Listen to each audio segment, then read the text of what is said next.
Olá, seja muito bem-vindo ao canal Atualidade em Foco. Aqui estudamos Geografia e História no ensino remoto, tratamos dos acontecimentos atuais e analisamos obras consagradas da educação e das ciências humanas. Nesse vídeo finalizamos o resumo do capítulo 1 da obra Apologia da História ou Ofício de Historiador do grande Marc Bloch. Antes de continuar, curta esse vídeo, compartilhe a informação e se inscreva aqui no canal.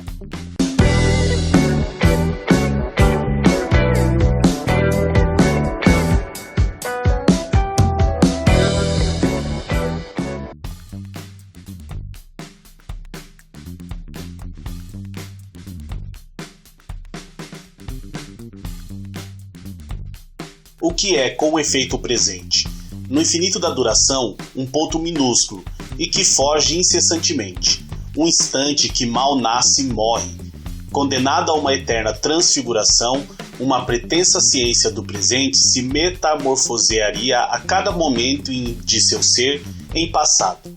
O presente é um traço momentâneo, considerado por muitos incapaz de ser estudado pela ciência. Diante de sua brevidade, o presente pode ser visto como passado recente, mesmo enfrentando dificuldades como a falta de precisão e o inconstante deslocamento entre o passado e o presente.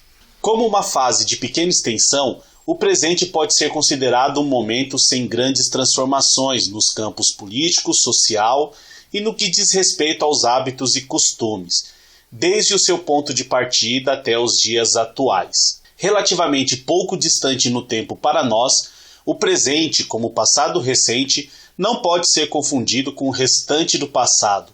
Bloch exemplifica essa condição ao escrever que, abre aspas, a partir de 1830 já não é mais história, dizia-nos um dos nossos professores de liceu, que era muito velho quando eu era muito jovem.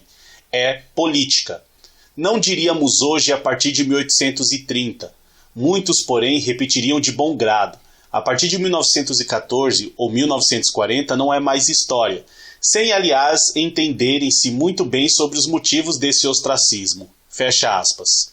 O presente, até a época de Bloch, sempre foi negligenciado pela história, por conta da dificuldade em separar o historiador do objeto pesquisado e o consequente perigo de se envolver sentimentalmente com os fatos. Daí a pretensa necessidade do distanciamento temporal entre o fato e o historiador, deixando o presente para outras ciências como a economia, a sociologia e a política. Bloch, no entanto, contesta essa visão ao pontuar que, abre aspas, os velhos historiadores gregos, um Heródoto, um Tucídides, mais próximos de nós, os verdadeiros mestres de nossos estudos, os ancestrais cujas imagens merecerão eternamente figurar na cela da corporação, jamais imaginaram que para explicar a tarde bastasse conhecer no máximo amanhã.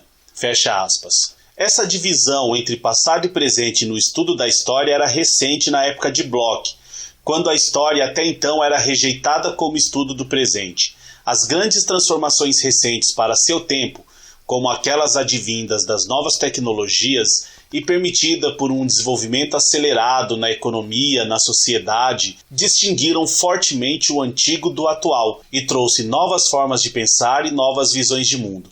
Sobre isso, Bloch escreveu que, abre aspas, no intervalo de uma ou duas gerações, uma mudança não apenas muito rápida, mas também total, de modo que nenhuma instituição um pouco antiga, nenhuma maneira de se conduzir tradicional, teria escapado às revoluções do laboratório ou da fábrica. O homem passa seu tempo a montar mecanismos dos quais permanece em seguida prisioneiro, mais ou menos voluntário. Fecha aspas. A falta de conhecimento histórico diante dos tempos atuais na época de Bloch provocou um maravilhamento pelo diferente e levou o Ocidente a julgar os modos de vida diferente do seu, desejando-os trazê-los à modernidade. Essa falta de conhecimento também resultou em uma compreensão prejudicada do presente e uma ideia simplista de determinismo histórico, onde a passagem das ideias de uma geração para outra ocorreria sem grandes transformações.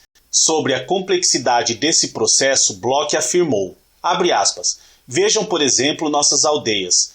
Pelo fato de as condições de trabalho manterem ali praticamente o dia inteiro pai e mãe afastados dos filhos pequenos, Estes são educados sobretudo pelos avós. A cada nova formação do espírito, portanto, dá-se um passo atrás que, por cima da geração eminentemente portadora de mudanças, liga os cérebros mais maleáveis aos mais cristalizados. Fecha aspas. A transferência de conhecimentos intergeracionais, então, permite a continuidade de uma civilização. Tarefa essa mais facilitada pelos registros escritos que conectam gerações cada vez mais distantes. Tal condição torna equivocada a ideia de que os fatos considerados eram desnecessários para a compreensão do presente, ignorando-se os sobressaltos da evolução humana e esquecendo-se de abalos que podem reverberar por tempos muito mais distantes dos acontecimentos. Bloch deixa isso claro ao afirmar que, abre aspas, entre as coisas passadas, enfim, aquelas mesmas, crenças desaparecidas sem deixar o menor traço, formas sociais abortadas, técnicas mortas, que parece deixaram de comandar o presente, vamos considerá-las por esse motivo inúteis à sua compreensão?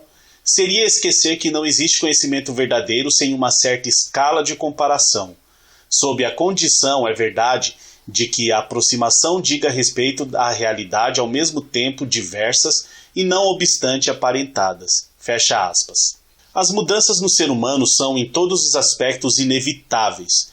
Um fundo, no entanto, permanece em todas as sociedades, muitas vezes na inconsciência, requerendo o estudo que vá além das reações humanas, além das circunstâncias às quais as sociedades estavam submetidas. Para Bloch, tal situação obriga o historiador a buscar sempre o menos aparente. A incompreensão do presente, nascente da ignorância sobre o passado, não pode estar presente no trabalho do historiador. Este, segundo Bloch, deve se dedicar a apreender o que é vivo. Embora seu trabalho deva estar impregnado de suas experiências e impressões, o historiador pode ver no presente a compreensão do passado. Livre da ordem dos acontecimentos, cabe ao pesquisador partir do que se conhece para o que não se conhece. Bloch explica que, abre aspas, somos incomparavelmente menos informados sobre o século X de nossa era, por exemplo, do que sobre a época de César ou de Augusto. Na maioria dos casos, os períodos mais próximos não coincidem menos nesse aspecto com as zonas de clareza reativa. Acrescentem que, ao proceder mecanicamente de trás para frente, corre-se sempre o risco de perder tempo na busca das origens ou das causas dos fenômenos que, à luz da experiência, irão revelar-se talvez imaginários. Fecha aspas. Bloch considerou o termo história para melhor designar a ciência dos homens no tempo, sendo o mais compreensivo e o menos exclusivo, podendo se estender também ao conhecimento do presente, apesar dos velhos preconceitos daqueles que viam a história como ciência do passado ou dos fatos. Finalizamos com a seguinte passagem de Bloch. Abre aspas. Uma ciência, entretanto, não se define apenas por seu objeto. Seus limites podem ser fixados também pela natureza de seus métodos.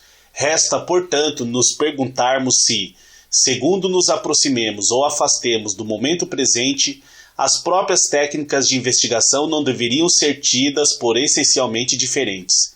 Isso é colocar o problema da observação histórica. Fecha aspas. Muito bem, encerramos aqui a análise do capítulo 1 da obra. Espero que ela te ajude a compreender um pouco melhor o pensamento deste autor. Não deixe de curtir esse vídeo, se inscrever no canal e nos seguir nas redes sociais. Nos vemos em breve para iniciar o resumo do capítulo 2. Um abraço e até a próxima.